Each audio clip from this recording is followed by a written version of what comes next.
Gente querida, há algumas semanas eu assisti um vídeo de uma entrevista em um podcast de um pastor que contava uma experiência interessante que ele tinha vivido. O tema do podcast era "O Evangelho é Simples", a simplicidade do Evangelho. Então, para fundamentar ali os seus argumentos, ele usou uma experiência que ele teve, assim, muito interessante. Ele contou que uma jovem que ele nunca tinha visto antes, com a aparência de um rapaz, que fazia já aquele tratamento com hormônios há 8 anos, para transição de gênero, essa coisa, apareceu na sua frente e lhe perguntou, segundo a sua entrevista no podcast, lhe perguntou: a piscina está montada para o batismo, que impede de ser batizada? Aí o pastor lembrou do texto de Filipe e o alto funcionário da rainha da Etiópia, relatado em Atos 8, e lhe respondeu: nada, se você crer de todo o coração. Então ele não a conhecia, não sabia de quem se tratava, apenas com base na afirmação da jovem de que cria em Jesus, ele a batizou. E com essa experiência, com o relato dessa experiência, ele ilustrou o argumento dele na entrevista a respeito de que o Evangelho é simples. Qual é o problema? Qual é a questão aqui? A questão é que muitas pessoas usam esse texto. Isso não é um problema novo, isso é coisa antiga, há décadas se discute exatamente esse texto e situações semelhantes. Então não é algo recente. Como recentemente eu recebi o vídeo, achei interessante, achei que valia a pena comentar aqui. Mas as pessoas que em geral usam esse texto, elas o fazem para criticar qualquer tipo de cuidado e zelo por ocasião dessa decisão tão séria da pessoa. Veja, aqui na Oceânica, as pessoas que desejam se tornar membros, elas precisam participar de um dia de interação com a gente. Esse dia nós chamamos de conexão. Nessa ocasião, nós apresentamos para as pessoas a igreja, a sua cultura, sua teologia. Também explicamos detalhadamente a respeito de Jesus, quem é Jesus, a sua obra na cruz do Calvário. E quando termina esse dia de integração, que chamamos de conexão, as pessoas participam de um encontro com um dos pastores. Elas agendam, nós recebemos, é uma conversa individual, a pessoa tem todo o tempo para ela expor suas questões, possíveis dúvidas, e ali então nós conversamos, amadurecemos a decisão. Se a pessoa achar conveniente, então ela vai ser recebida na igreja, ou sendo batizada ou sendo transferida. Então nessa ocasião, na ocasião dessa conversa, nós já presenciamos algumas situações que nós consideramos bem sérias.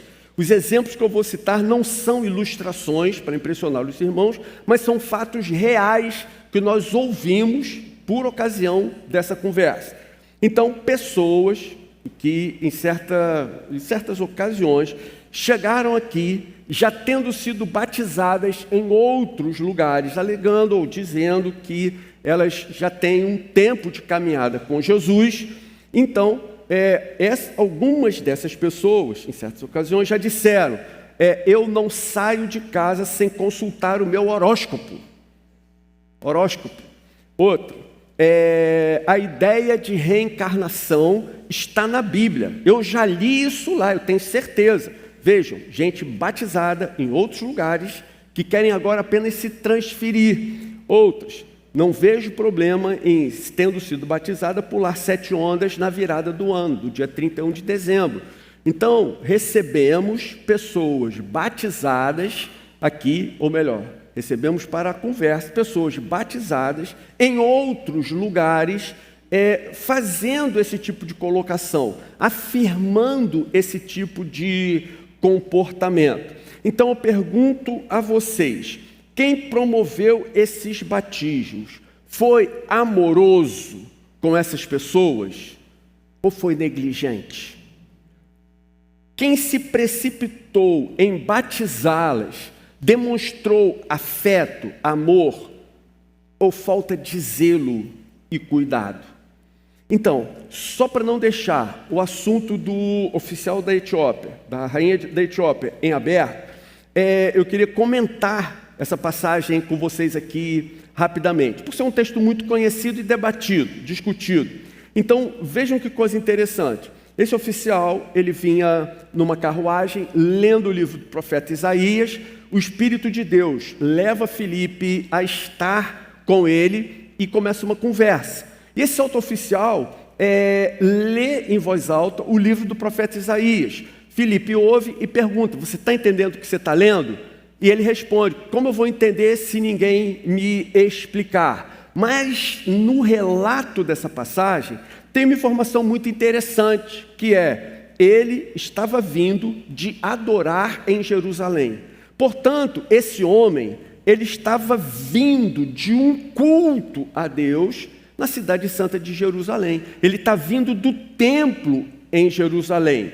Percebe? Esse homem, ele saiu da Etiópia, ele foi até Israel, no momento, terra de Canaã, para adorar a Deus no templo em Jerusalém. Ou seja, essa pessoa fez um trajeto imenso de dias e dias viajando para poder prestar um culto a Deus e celebrar o Senhor de toda a terra. Em outras palavras, ele já dava mostras claras de ser crente. Ele já dava mostras claras de que era alguém que cria no Deus Todo-Poderoso, no Deus de Israel.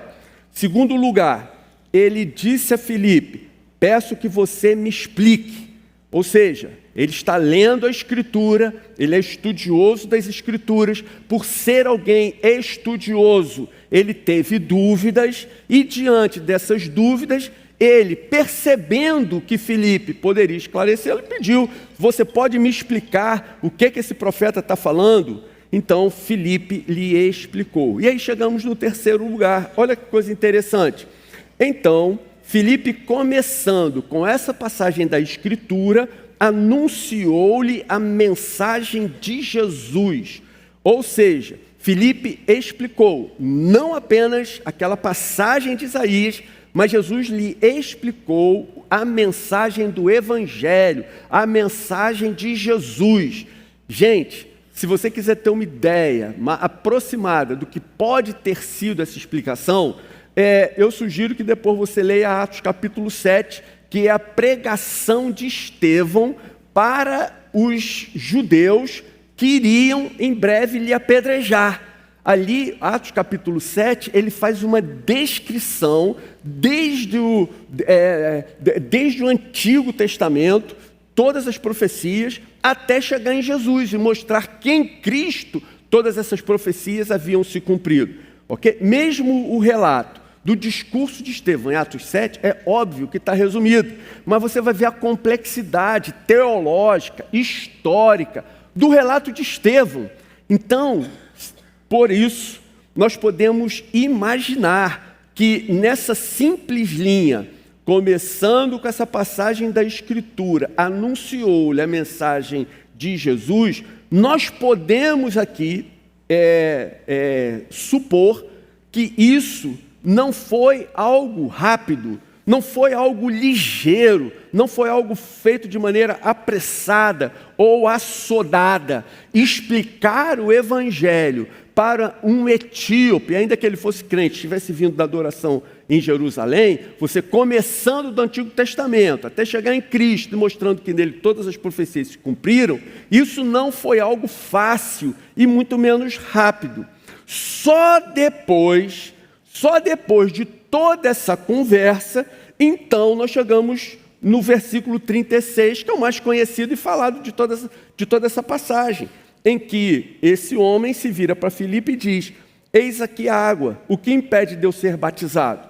Então vejam, não precisa ser teólogo para entender isso, que até chegar o momento daquele homem pedir para ser batizado, houve um intenso processo de amadurecimento da sua fé.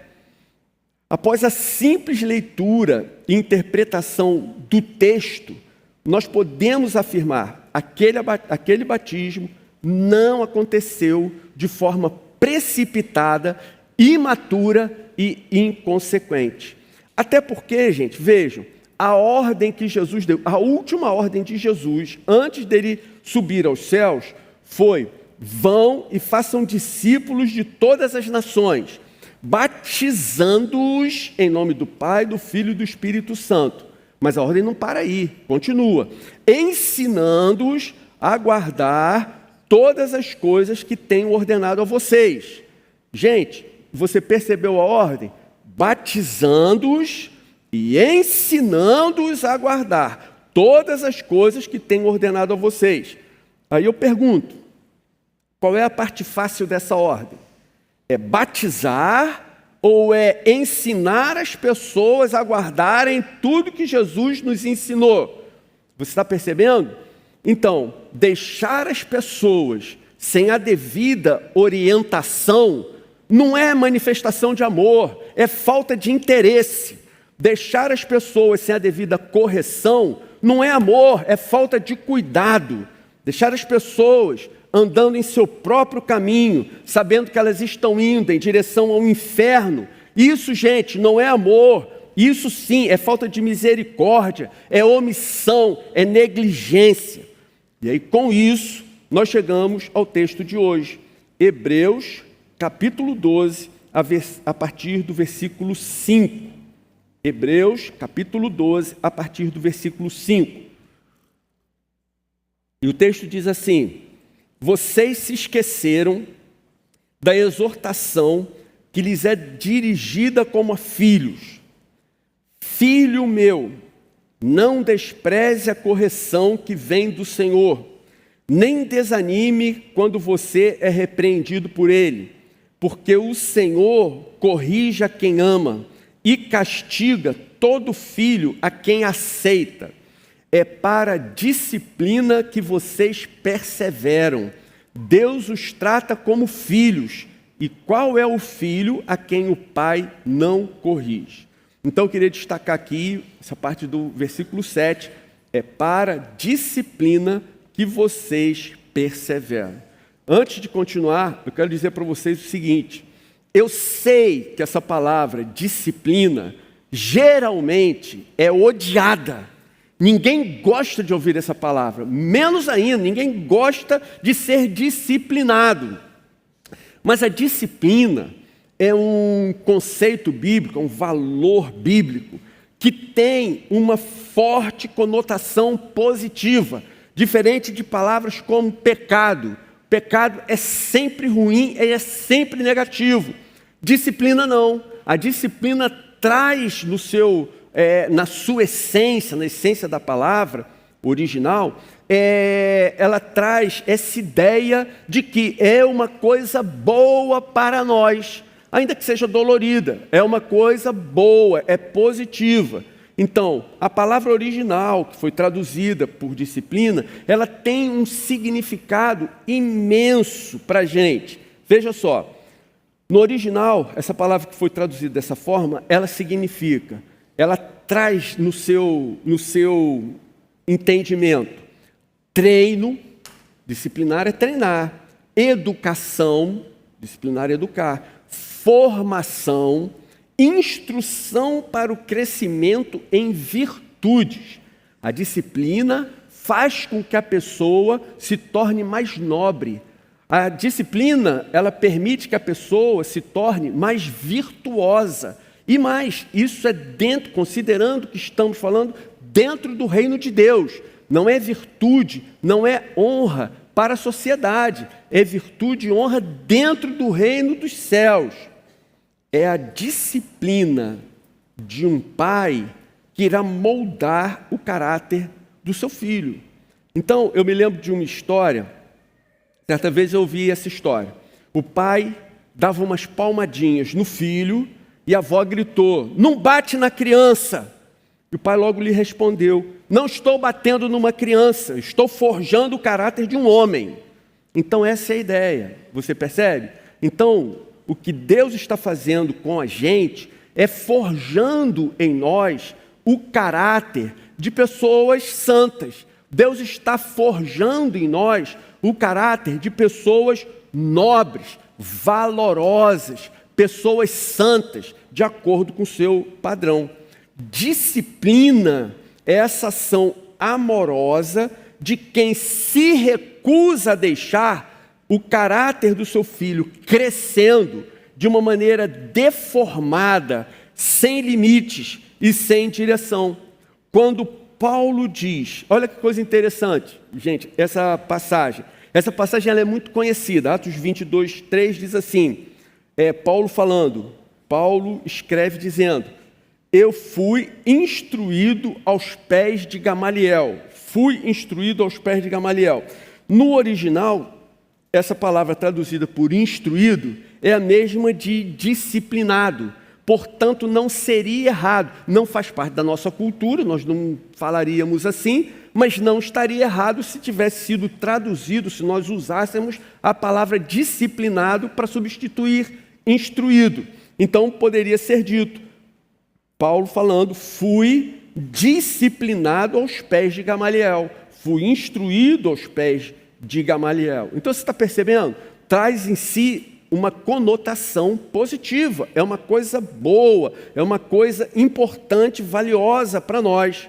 As aflições da vida, elas fazem parte dessa ação disciplinadora de Deus. Deus usa as lutas, as crises que nós atravessamos para nos educar, para nos amadurecer e para nos santificar. E por que Deus faz isso? Sabe por que Deus faz isso, gente?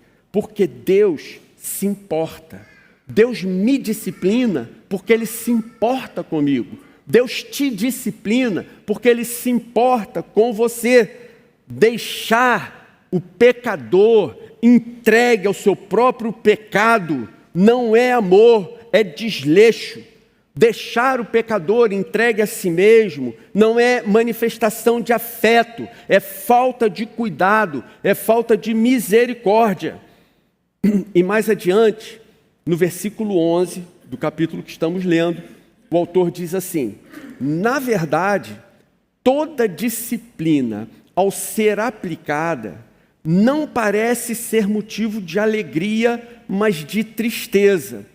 Porém, mais tarde, produz fruto pacífico aos que têm sido por ela exercitados, fruto de justiça. Gente, o que essa passagem ensina? O que ela diz é, a disciplina dói no presente, mas vai nos abençoar imensamente no futuro. Talvez você não consiga perceber o benefício da disciplina na hora, é muito difícil, mas depois você vai perceber o que estava fazendo, ele estava fazendo por amor. A dor do presente esconde um propósito santo, que nós só entenderemos com o tempo. Então, a principal exortação dessa passagem é não julgarmos a disciplina apenas pela sensação do momento em que ela é aplicada, mas pelo fruto que ela haverá de produzir. Então, dito isso, eu preciso fazer algumas considerações aqui. Vamos lá. A primeira consideração é: a disciplina é considerada uma das marcas da verdadeira igreja. A disciplina é considerada uma das marcas da verdadeira igreja. Desde a Reforma Protestante, no século XVI, existem 3 práticas que são consideradas marcas de uma igreja saudável, marcas de uma igreja verdadeira. Primeira, a pregação pura, com base na Escritura Sagrada e que sempre vai apontar para Jesus. Então, uma pregação que se fundamenta na Escritura é a primeira marca de uma igreja saudável, de uma igreja considerada verdadeira pelos reformadores lá do século XVI. Segundo, a correta administração dos sacramentos, como Jesus determinou. O que é sacramento? Sacramento é algo físico que você faz porque Jesus ordenou. Então, ele nos ordenou duas coisas. Primeiro, você precisa se batizar. O batismo vai marcar o início da sua caminhada cristã. Batismo não é uma premiação para quem é muito santo. O batismo vai dizer: Senhor, eu quero andar contigo. Você quer andar? Então dê o seu primeiro passo. Qual é o primeiro passo? Ser batizado. A partir daí vai acontecer todo um processo de transformação em nossas vidas. Esse processo todo, ele vem depois do batismo, ele vem a seguir do batismo. E ele só será concluído na eternidade. Então, a primeira coisa que Jesus ordenou: se alguém quer fazer parte do meu povo, ser meu discípulo, vir atrás de mim, então se batize. Você precisa tomar a decisão de se batizar. E a segunda coisa é a participação na ceia. Ele falou: olha, repitam isso que eu estou fazendo com vocês aqui, periodicamente, para que vocês jamais se esqueçam do sacrifício que eu realizei em favor de vocês e que eu vou voltar para buscar a minha igreja. Então, beleza? Qual é a primeira marca? A pregação baseada na Escritura e centrada em Cristo. Qual a segunda marca de uma igreja saudável e verdadeira? A correta administração dos sacramentos, batismo e santa ceia. E qual é a terceira marca de uma igreja saudável? É o exercício da disciplina eclesiástica para corrigir o pecado. O exercício da disciplina. Se você faz parte de uma igreja assim, uma igreja que zela pela pregação, que se esforça pela correta administração dos sacramentos e que aplica o exercício da disciplina eclesiástica, então dê glória a Deus. Você está numa igreja que os reformadores não se envergonhariam de fazer parte. Segunda consideração que eu gostaria de fazer: como aplicar a disciplina. Gente, a disciplina bíblica, ela não é aplicada de uma maneira mecânica ou pragmática. Ela leva em conta diversos fatores, dentre eles a gravidade do pecado, a maturidade da pessoa que o cometeu, o escândalo que causou, quanto aquilo foi abrangente, o dano produzido, as circunstâncias em que o pecado ocorreu. Portanto, há agravantes e também circunstâncias que atenuam a gravidade relativa da falta. E a disciplina, então, ela vai ter a intensidade e a duração necessárias para levar a pessoa ao arrependimento. Esse é que é o ponto principal, esse é que é o foco. E quais são as formas disso acontecer? Em alguns casos, apenas uma conversa. O pastor chama a pessoa, conversa, se explica ali e pronto, a situação está resolvida e a vida segue em frente. Em outros casos, já um pouco mais sérios, provavelmente o pastor vai fazer uma admoestação, uma exortação, talvez um pouco mais intensa. A pessoa mostrou que entendeu, que está arrependida do seu pecado, também a vida segue.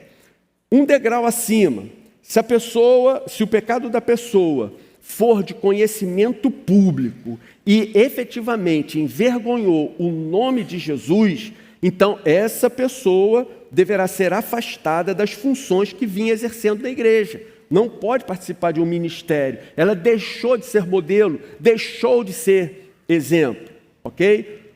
Deixa eu dar um outro exemplo real que aconteceu com a gente aqui. Pessoa boníssima, querida, pediu para dar aula no Kids, até onde a gente sabia, problema nenhum, que legal, mas um voluntário. Até o dia que na saída do culto, esse irmão estava fumando. Então você percebe, ele acabou de dar aula para um monte de criança, e a criança passa e vê ele com um cigarro na mão na porta da igreja.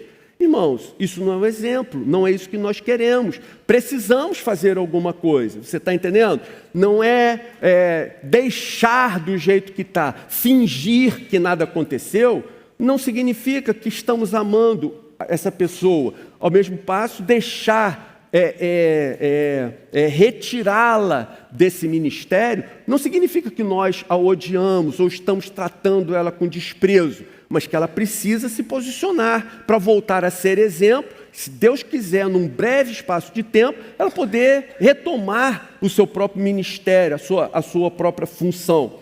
E aí nós vamos um degrau ainda acima. Dependendo do tipo de pecado da pessoa, ela vai ser retirada da participação da ceia. E qual é o objetivo disso? Por que algumas pessoas em disciplina não devem participar da ceia ou não podem participar da ceia? A ideia é a seguinte: o pecado, ele emburrece, ele faz com que nós nos tornemos pessoas mais burras e também faz com que nosso coração fique mais duro e a nossa visão espiritual fica mais embotada. O pecado faz com que a nossa mente fique entorpecida e nós não estamos conseguindo mais ver a situação com clareza, não conseguimos mais definir bem o que estamos fazendo. Aquele pecado para nós já não é mais grave, não tem problema. Qualquer crítica a respeito do meu pecado é o cinismo de vocês, a hipocrisia de vocês, porque eu não vejo o mal no pecado que estou cometendo. Quando a pessoa pensa desse jeito, então o que nós fazemos? Beleza, então você vai ficar um tempo sem participar da ceia. Qual o objetivo disso? Já que a pessoa não está entendendo na conversa a gravidade do pecado, a intenção é que no momento da ceia, quando todas as pessoas demonstram comunhão, compartilhando o pão e o cálice, ela ficando de fora, a mensagem pode ser que chegue com mais força no seu coração. Ela diz, por que eu não estou participando? A minha comunhão com ele está rompida. Por que a minha comunhão com ele está rompida? Porque a minha comunhão com Deus se rompeu antes.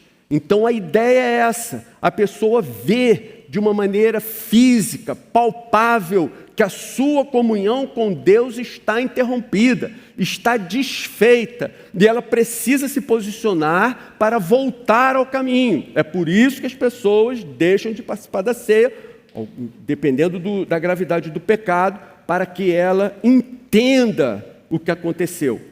E existe um outro degrau, que ainda é gravíssimo, só tivemos uma situação dessa, graças a Deus, em 30 anos de história da igreja, que é quando o pecado é tão grave, é tão sério, que não tem o que conversar.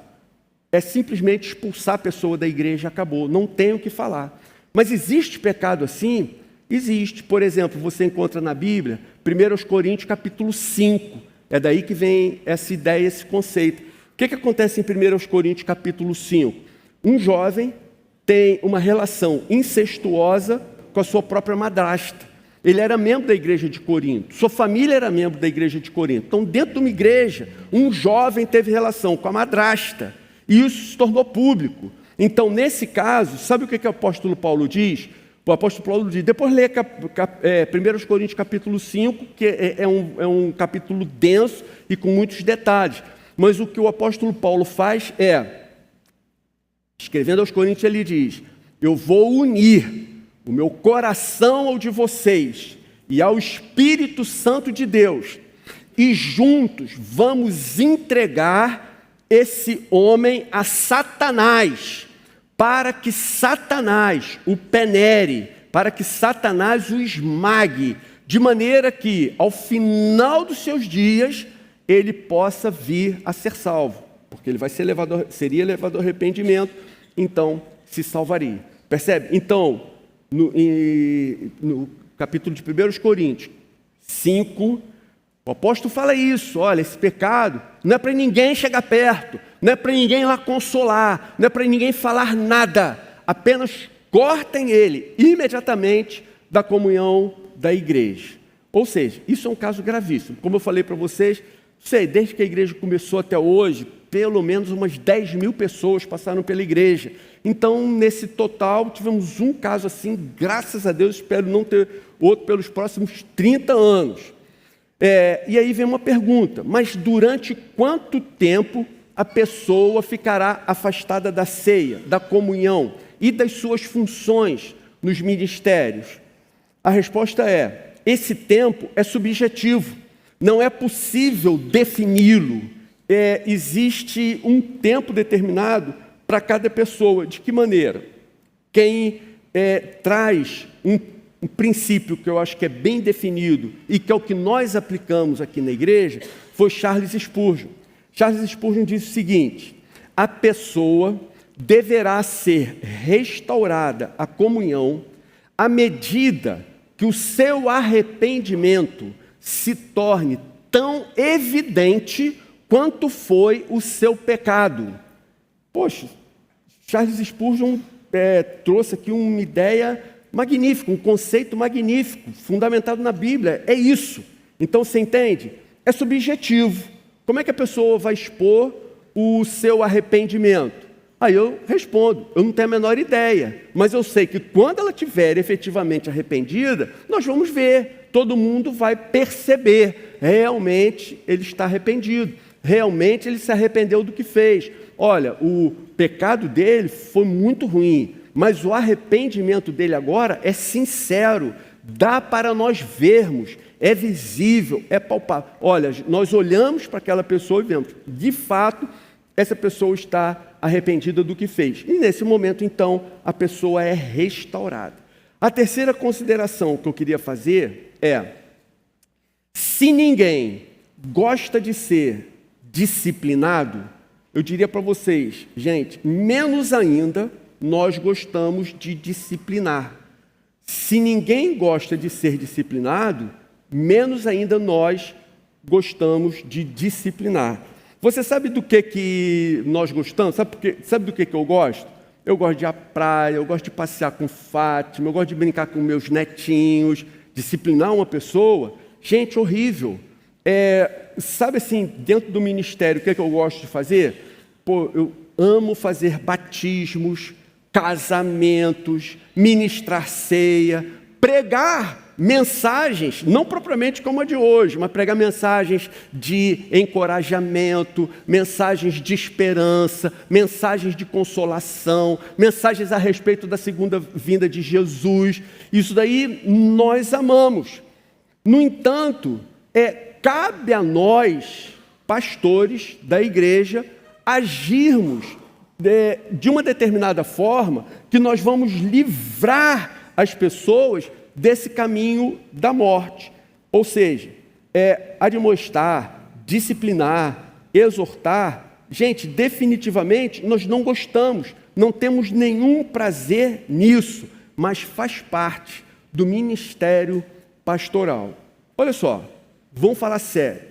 Vou fazer para vocês uma pergunta que Fabrício fez em 2018 aqui na igreja, e com essa pergunta ele mudou o destino da nossa igreja. Igreja Oceânica, vocês me conhecem? Vocês me conhecem? Vocês sabem quem é a Fátima? Vocês sabem. Vocês conhecem meus filhos? Conhecem. Vocês conhecem o pastor Marcão, pastor Jonatas, Felipe, Clóvis, Daniel? Vocês conhecem. Vocês conhecem os presbíteros? Nilson, Rodrigo, Carlito, Fabrício, que eu já citei aqui? Vocês conhecem. Vocês acham que essas pessoas são doidas? Não, peraí, essa pergunta era para ficar para o final, desculpe, deixa eu refazer a pergunta aqui. Vocês acham que essas pessoas são irresponsáveis? Vocês acham que essas pessoas disciplinam alguém com prazer? Elas gostam? Meus irmãos, olha só, quando há esse momento de você conversar seriamente com uma pessoa, confrontá-la com o seu pecado, gente, cada vez que isso acontece, nós adoecemos por dentro. Cada vez que isso acontece, é como se nós estivéssemos naquela situação ali. É impossível você tratar de alguém que está com a vida indo para o ralo, para o buraco, e que nós amamos de uma forma fria, de uma forma distante. Isso não existe. Nós somos membros de uma mesma família. Então, se algum irmão nosso está sofrendo, nós sofremos junto. Mas você percebe que quando você vê alguém entorpecido, indo a caminho do abismo, se você se omite, se você não fala nada, isso não tem nada a ver com amor e com afeto.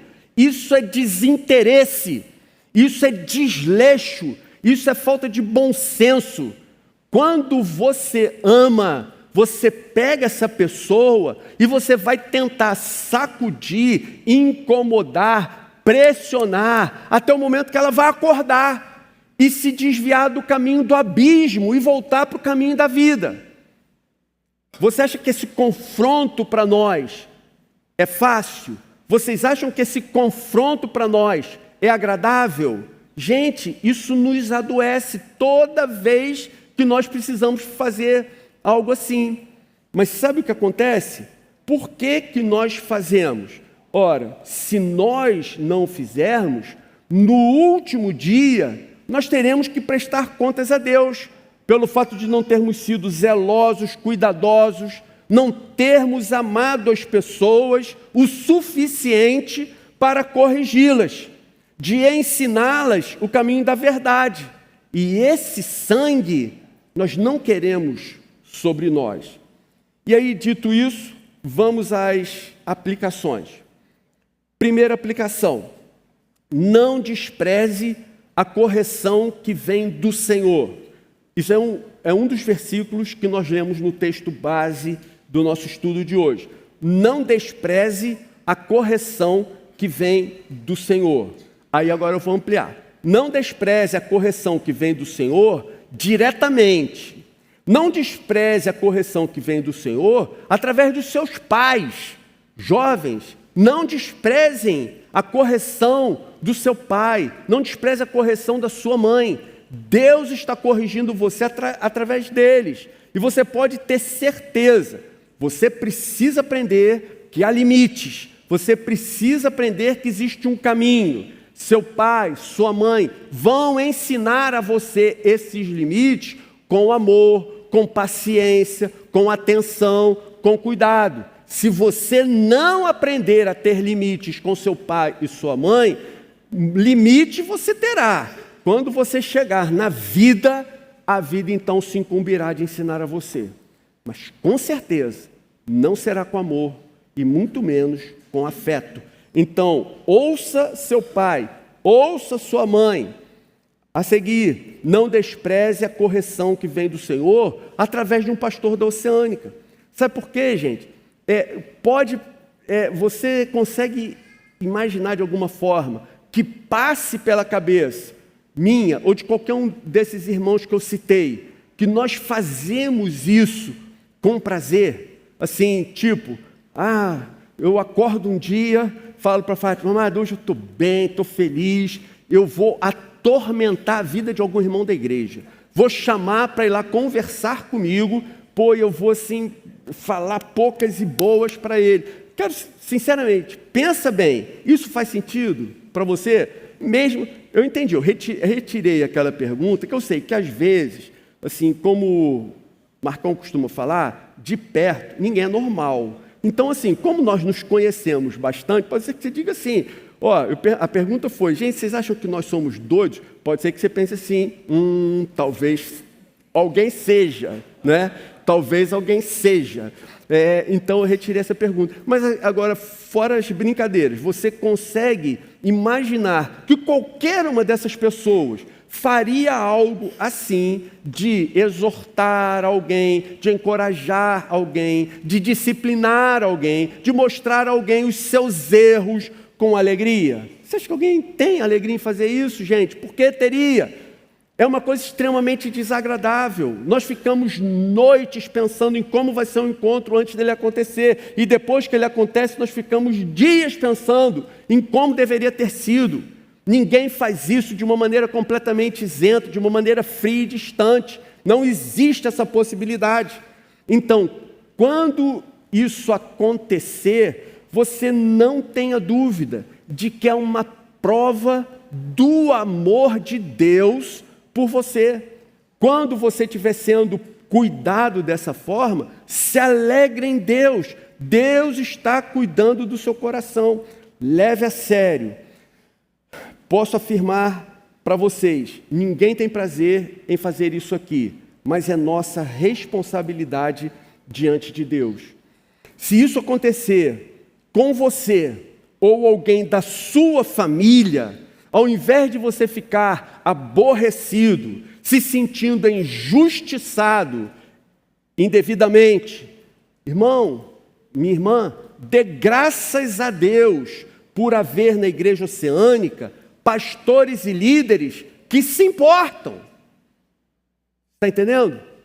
Por que você não vai ver isso em boa parte das igrejas atualmente?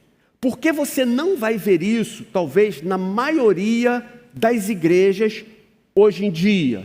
São poucas as que prezam pelas 3 marcas de uma igreja saudável. Sabe por quê, irmãos? Porque dá trabalho, porque é desgastante, porque é exaustivo emocionalmente esse tipo de comportamento que nós temos aqui. Então, é muito mais fácil para outros líderes dessas igrejas, não vou nem chamar pastor, mas para os líderes dessas igrejas, é muito mais fácil ele ficar indiferente. Cara, o pecado é seu, o pecado é da sua família, o problema é teu, se vira, eu não quero saber.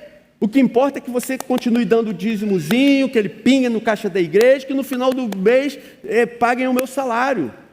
Então a imensa maioria das igrejas, boa parte das igrejas atualmente, pensam assim. Por isso eles não estão nem aí, marca de igreja, sem marca de igreja, não querem saber.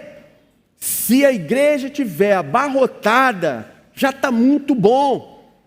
Então você percebe? Por que nós agimos assim? Por que nos desgastamos? Por que ficamos com nossos corações pesados? Por que nos preocupamos? Queremos mostrar para você o caminho da verdade, o caminho da vida, tirar você do caminho de morte, tirar você do entorpecimento do pecado. Por que nós agimos assim? Porque nós nos importamos com você. Nós fazemos isso com sua família, com seu filho, esposa, marido e tal. Sabe por quê? Porque nós nos importamos com a sua família. Essas pessoas nem sabem quem tem família, mas nós sabemos. Eu conheço a imensa maioria de vocês aqui pelo nome, eu sei quem são. E eu me preocupo com vocês, eu me importo com cada um. E nós não queremos ver você caminhando confortavelmente, cego, em direção ao inferno. Se você quiser continuar indo em direção ao inferno, se estiver aqui na igreja, pode ser até que você consiga continuar nesse caminho. Mas você não fará isso em paz. Aqui, não. Eu lembro a frase do pastor Jonatas, no domingo passado. Essa frase, guardei no meu coração, acho que você deve guardar no seu. Ele disse, depois que eu me converti, nunca mais eu pequei em paz. E, realmente, esse é o nosso objetivo aqui. Se você estiver obstinado para continuar na sua vida de pecado, nessa igreja você não terá paz. Aqui você não vai continuar pecando e confortavelmente. Não, aqui não. Aqui nós queremos que você restaure sua relação com Jesus, que você se acerte diante de Deus, que você busque arrependimento sincero para os seus pecados e que você retome o seu caminho. Nos importamos com você, nós nos importamos com sua família, nós nos importamos com as pessoas. Segunda aplicação, não fuja da disciplina. Não fuja da disciplina. A pior atitude que você pode ter é fugir da disciplina de Deus. Por exemplo, ir para outra igreja. Olha só, você quer ir para outra igreja? Não tem problema, muita gente muda de igreja pelos mais diversos motivos. Boa parte desses motivos são realmente justos. Gosto mais do estilo de música do outro lugar, gosto mais da pregação do outro pastor, estilo de pregação do outro pastor. Se tiver as marcas da igreja verdadeira, da igreja saudável, não tem problema. Então, existem muitos motivos justos para que você busque uma outra igreja. Mas fugir da disciplina, com certeza, não é um desses motivos justos. Então, se a pessoa foge dela, Você se lembra do que aconteceu com Adão depois do pecado? Deus estava com ele rotineiramente ao pôr do sol, todos os dias. Mas depois que ele pecou, agora ele não se sentia mais confortável na presença de Deus. E quando ele ouviu Deus chamando pelo seu nome, ele correu e se escondeu de Deus. Ora, gente, Deus já sabia onde ele estava há muito tempo. Deus sabia onde ele estava escondido. Deus sabia que ele se escondia, que ele fugia da sua presença. E Deus esteve com ele e fez vestes de pele ali e fez com que Adão, então, retomasse o seu caminho com as consequências dele. Sabe o que acontece, irmão? Sabe o que acontece, minha irmã? Se você fugir da disciplina, e se você é amado de Deus, se você se converteu, se você ama Jesus, Jesus não deixará isso barato. Ele vai atrás de você. Para onde você for, Ele vai no seu encalço e Ele vai te achar. E o dia que Ele te achar, só é uma maneira de falar, né, gente? E num determinado dia, Ele vai retomar a disciplina que você interrompeu. Então, fugir da presença de Deus, fugir da disciplina, não vai te ajudar em absolutamente nada. Só vai atrasar todo o processo daquilo que Jesus queria realizar na sua vida. Se você fugir, nós aqui não teremos prejuízo nenhum com isso. Se você fugir da disciplina, o único prejudicado será você mesmo. Apenas estará atrasando o que Deus quer fazer em sua vida. Então, gente, não faça isso. Encare essa parte difícil da caminhada cristã com coragem, com determinação. Lembre-se, quanto antes o seu arrependimento for evidente, tão mais cedo a disciplina poderá se encerrar. Eu queria concluir dizendo o seguinte: essa passagem, ela corrige 2 erros que são muito comuns, muito vistos. Um primeiro erro é pensar, se eu sofro, é porque Deus não me ama. Mas o que Hebreus diz é, justamente porque Deus te ama, Ele te disciplina. E o outro erro é pensar da seguinte forma: se Deus me ama, Ele nunca irá me contrariar, Ele vai me deixar fazer tudo que eu quero. E o que Hebreus ensina é, o amor de Deus inclui a colocação de limites claros, a correção, o aparo de arestas, o treinamento e, às vezes, dor. Isso é disciplina. Disciplina é a ação amorosa de quem se recusa a deixar as pessoas viverem sem limite, sem direção e caminhando para o abismo. Gente, pode doer agora, mas vai abençoar você no futuro. Vamos fazer uma oração? Senhor querido, em primeiro lugar, Senhor, queremos te entregar nossos corações, queremos te entregar o nosso louvor, a nossa adoração. Nunca se viu, nunca se ouviu falar de um Deus tão amoroso, tão bondoso e tão gracioso, que aceitasse pessoas como nós, nos amasse e levasse esse amor ao ponto de nos corrigir e nos disciplinar. Entendemos que o Senhor se importa conosco, porque nos adotou e nos fez seus filhos. Por isso, te pedimos, não pare, Senhor, não nos deixe sozinhos.